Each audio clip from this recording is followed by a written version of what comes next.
Ideias para adiar o fim do mundo. Ailton Krenak, Companhia das Letras, São Paulo, 2019.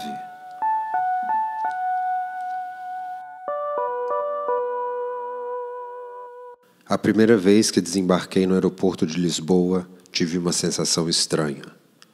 Por mais de 50 anos, evitei atravessar o oceano por razões afetivas e históricas. Eu achava que não tinha muita coisa para conversar com os portugueses. Não que isso fosse uma grande questão, mas era algo que eu evitava. Quando se completaram 500 anos da travessia de Cabral e companhia, recusei um convite para vir a Portugal. Eu disse: essa é uma típica festa portuguesa, vocês vão celebrar a invasão do meu canto do mundo, não vou não. Porém, não transformei isso numa rixa e pensei: vamos ver o que acontece no futuro. A ideia de que os brancos europeus podiam sair colonizando o resto do mundo estava sustentada na premissa de que havia uma humanidade esclarecida que precisava ir ao encontro da humanidade obscurecida, trazendo-a para essa luz incrível. Esse chamado para o seio da civilização sempre foi justificado pela noção de que existe um jeito de estar aqui na Terra, uma certa verdade ou uma concepção de verdade que guiou muitas das escolhas feitas em diferentes períodos da história. Agora, no começo do século XXI, algumas colaborações entre pensadores com visões distintas, originadas em diferentes culturas, possibilitam uma crítica dessa ideia. Somos mesmo uma humanidade? Pensemos nas instituições mais bem consolidadas, como universidades ou organismos multilaterais que surgiram no século XX. Banco Mundial, Organização dos Estados Americanos, Organização das Nações Unidas, Organização das Nações Unidas para a Educação, a Ciência e a Cultura. Quando a gente quis criar uma reserva da biosfera em uma região do Brasil, foi preciso justificar para a Unesco por que era importante que o planeta não fosse devorado pela mineração. Para essa instituição, é como se bastasse manter apenas alguns lugares como a amostra grátis da Terra. Se sobrevivermos, vamos brigar pelos pedaços de planeta que a gente não comeu, e os nossos netos ou tataranetos, ou os netos de nossos tataranetos, vão poder passear para ver como era a Terra do passado. Essas agências e instituições foram configuradas e mantidas como estruturas dessa humanidade. E nós legitimamos sua perpetuação, aceitamos suas decisões, que muitas vezes são ruins e nos causam perdas, porque estão a serviço da humanidade que pensamos ser. As andanças que fiz por diferentes culturas e lugares do mundo me permitiram avaliar as garantias dadas ao integrar esse clube da humanidade.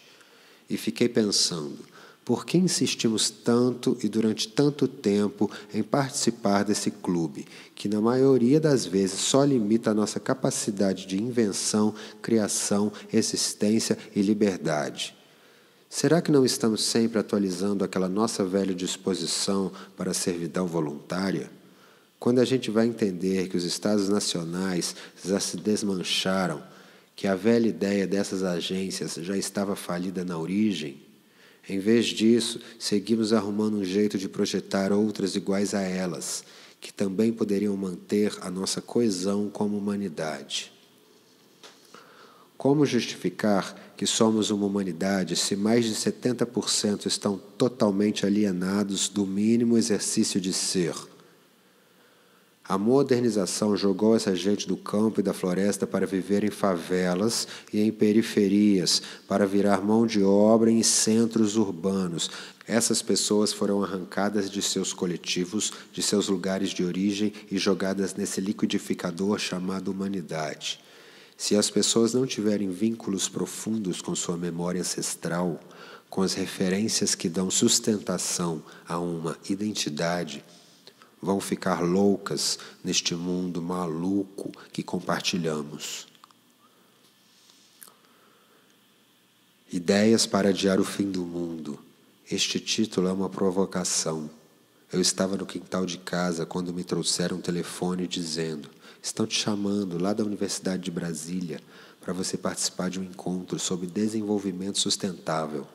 A UNB tem um Centro de Desenvolvimento Sustentável com programa de mestrado. Eu fiquei muito feliz com o convite e o aceitei. Então me disseram, você precisa dar um título para a sua palestra. Eu estava tão envolvido com as minhas atividades no quintal que respondi, ideias para adiar o fim do mundo. A pessoa levou a sério e colocou isso no programa. Depois de uns 3 meses me ligaram. É amanhã, você está com sua passagem de avião para Brasília. Amanhã? É amanhã que você vai fazer aquela palestra sobre adiar as ideias para o fim do mundo. No dia seguinte, estava chovendo e eu pensei, que ótimo, não vai aparecer ninguém. Mas, para minha surpresa, o auditório estava lotado. Perguntei, mas todo esse pessoal está no mestrado? Meus amigos disseram, que nada, alunos do campo todos estão aqui querendo saber essa história de adiar o fim do mundo. Eu respondi, eu também. Estar com aquela turma me fez refletir sobre o mito da sustentabilidade, inventado pelas corporações para justificar o assalto que fazem à nossa ideia de natureza. Fomos, durante muito tempo, embalados com a história de que somos a humanidade. Enquanto isso, enquanto o seu lobo não vem, fomos nos alienando desse organismo de que somos parte, a Terra, e passamos a pensar que ele é uma coisa e nós a outra, a Terra e a humanidade. Eu não percebo onde tem alguma coisa que não seja natureza. Tudo é natureza. O cosmos é natureza. Tudo em que eu consigo pensar é natureza. Li uma história de um pesquisador europeu do começo do século XX, que estava nos Estados Unidos e chegou a um território dos Hopi. Ele tinha pedido que alguém daquela aldeia facilitasse o encontro dele com uma anciã que ele queria entrevistar. Quando foi encontrá-la, ela estava parada perto de uma rocha. O pesquisador ficou esperando até que falou. Ela não vai conversar comigo, não? Ao que seu facilitador respondeu. Ela está conversando com a irmã dela. Mas é uma pedra. E o camarada disse, qual o problema? Tem uma montanha rochosa na região onde o Rio Doce foi atingido pela lama da mineração. A aldeia Krenak fica na margem esquerda do rio. Na direita tem uma serra. Aprendi que aquela serra tem nome. Taco Crack e personalidade. De manhã cedo, de lá do terreiro da aldeia, as pessoas olham para ela e sabem se o dia vai ser bom ou se é melhor ficar quieto. Quando ela está com uma cara do tipo, não estou para conversa hoje, as pessoas já ficam atentas.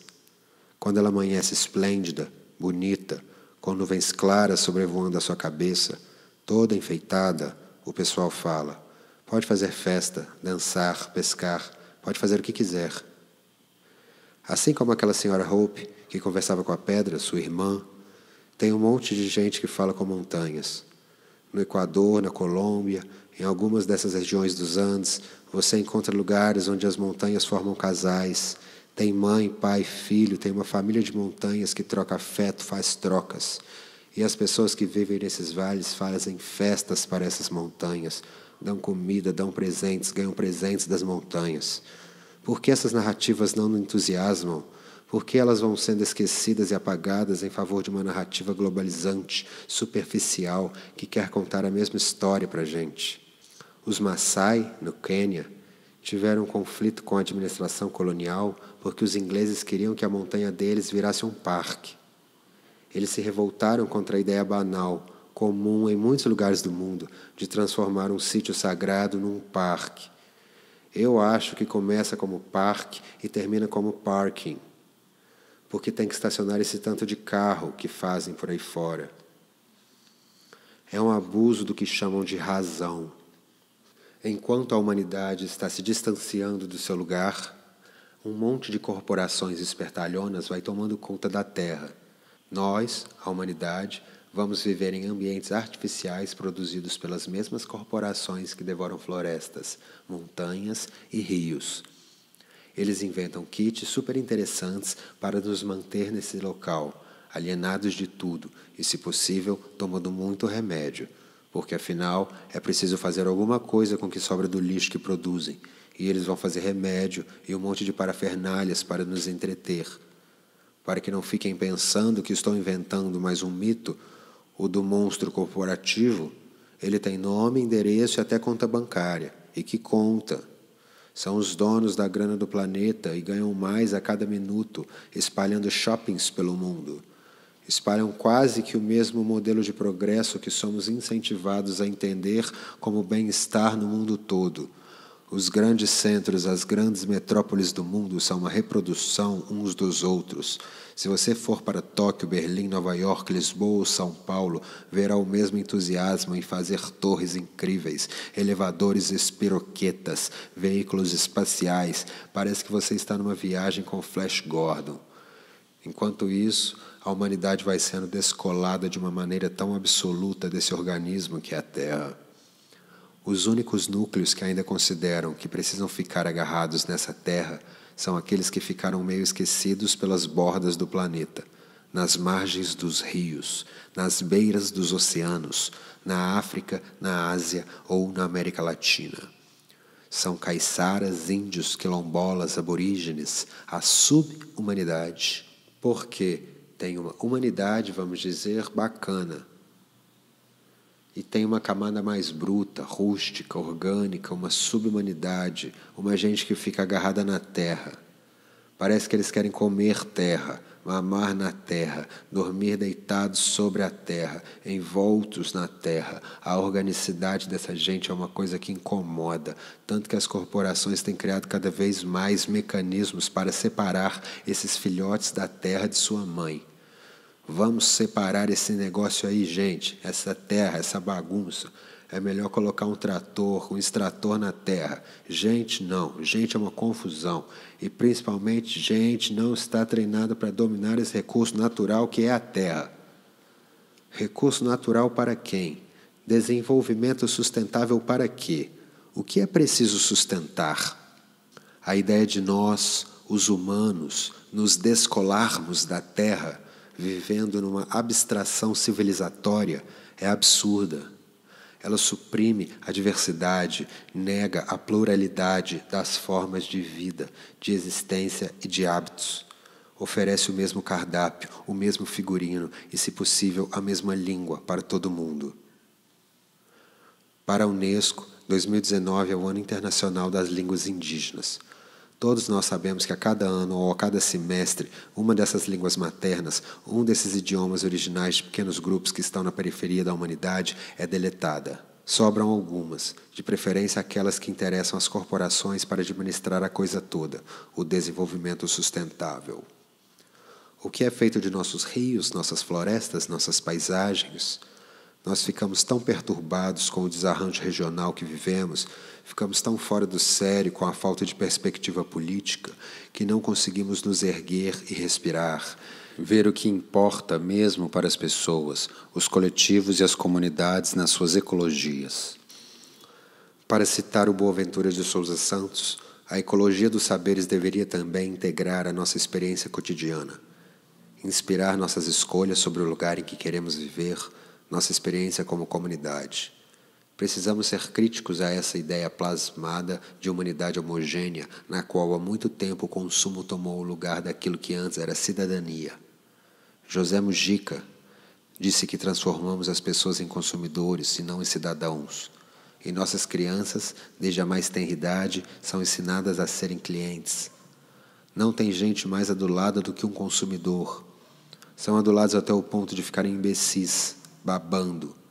Então, para que ser cidadão? Para que ter cidadania, alteridade, estar no mundo de uma maneira crítica e consciente, se você pode ser um consumidor? Essa ideia dispensa a experiência de viver numa terra cheia de sentido, numa plataforma para diferentes cosmovisões. Davi Copenaua ficou 20 anos conversando com o antropólogo francês Bruce Albert para produzir uma obra fantástica chamada A Queda do Céu, Palavras de um Xamã Yanomami. O livro tem a potência de mostrar para a gente que está nessa espécie de fim dos mundos, como é possível que um conjunto de culturas e de povos ainda seja capaz de habitar uma cosmovisão, habitar um lugar neste planeta que compartilhamos de uma maneira tão especial, em que tudo ganha um sentido. As pessoas podem viver com o espírito da floresta, viver com a floresta, estar na floresta. Não estou falando do filme Avatar, mas da vida de 20 e tantas mil pessoas, e conheço algumas delas, que habitam o território Yanomami, na fronteira do Brasil com a Venezuela. Este território está sendo assolado pelo garimpo, ameaçado pela mineração, pelas mesmas corporações perversas que já mencionei e que não toleram esse tipo de cosmos, o tipo de capacidade imaginativa e de existência que um povo originário como os Yanomami é capaz de produzir. Nosso tempo é especialista em criar ausências, do sentido de viver em sociedade, do próprio sentido da experiência da vida. Isso gera uma intolerância muito grande com relação a quem ainda é capaz de experimentar o prazer de estar vivo, de dançar, de cantar. E está cheio de pequenas constelações de gente espalhada pelo mundo que dança, canta, faz chover. O tipo de humanidade zumbi que estamos sendo convocados a integrar não tolera tanto prazer, tanta fruição da vida. Então, pregam o fim do mundo como uma possibilidade de fazer a gente desistir dos nossos próprios sonhos. E a minha provocação sobre adiar o fim do mundo é exatamente sobre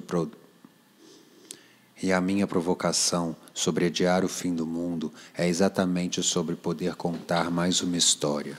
Se pudermos fazer isso, estaremos adiando o fim. Cantar, dançar e viver a experiência mágica de suspender o céu é comum em muitas tradições. Suspender o céu é ampliar o nosso horizonte. Não um horizonte prospectivo, mas um existencial. É enriquecer as nossas subjetividades, que é a matéria que este tempo que nós vivemos quer consumir.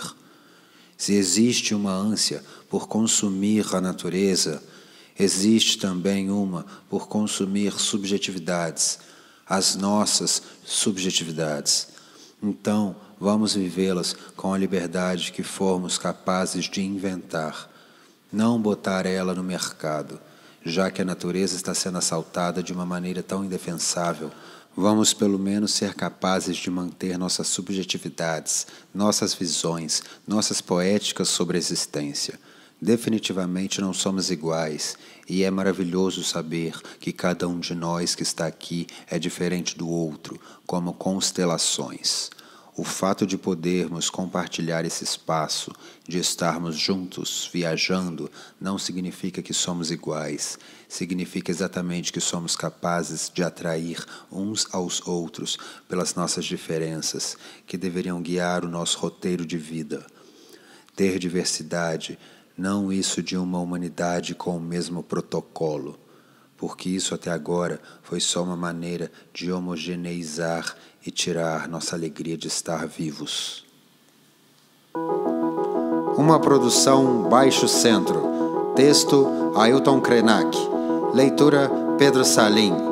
Esta é uma versão reduzida. Para ler tudo, compre o livro da Companhia das Letras.